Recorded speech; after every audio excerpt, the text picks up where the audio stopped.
Hello, my name is Dr. Kelly Shear, and I interview and coach executives for a living.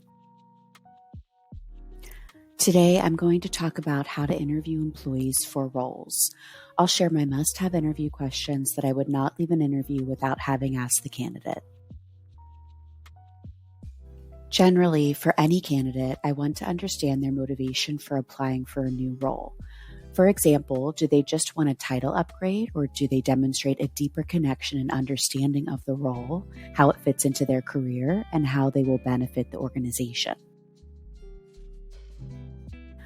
To tap into their motivation, I might ask, why are you interested in the role, and why is this the right time for you now? And how do you see this role as fitting into your long-term career vision for yourself? You want to see, for this person, does the role truly make sense? Do they seem like they will be in the role for enough time to make an impact, or do they seem to want to skip quickly to the next position? I also want to understand, does this person have an idea of what they're getting into? Challenges, objectives, team they will inherit? What is the state of the organization? To tap into this, I ask, what is your understanding of the role and what you'll be expected to deliver? And what are challenges you will face in the role and how will you overcome those? Another good question here is, what is your onboarding plan for yourself should you move into the role? With this response, I listen for thoughtfulness versus overconfidence. Does this person seem to brush off the challenges? Does the person really understand what they're getting into?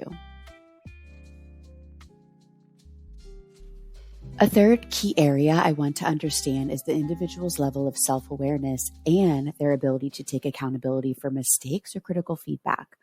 Why? Because if a person has not failed and learned from failure, or has not heard and adapted to critical feedback, this is a red flag. It likely points to their overconfidence. I would question their ability to take feedback and willingness to change to be more effective. Questions I like for this topic are, when is a business example of a time when you failed or when you did not meet your own or others' expectations? What was the context? What led to the missed expectations? How did you adapt? What did you learn? How did you apply those learnings in future scenarios? I also ask, what is a piece of critical feedback that you received from a boss or mentor that impacted you? What was the feedback? Was it fair? How did you react? Or you could ask, who are your truth tellers that you rely on to give you feedback? What is some recent feedback you received? How did you adapt to it? This theme covers one aspect of growth potential. Usually when you are promoting someone, you want to know that they have potential to grow into the role and future roles. To recap, here are the key areas I would probe with any job candidate. First, what is their motivation for the role? 2, their understanding of the role and thoughtfulness around how they will approach it. 3, their level of self-awareness and vulnerability. What have they learned about themselves and how have they grown? That brings us to the end of this video. Thank you for watching and see you next Thursday.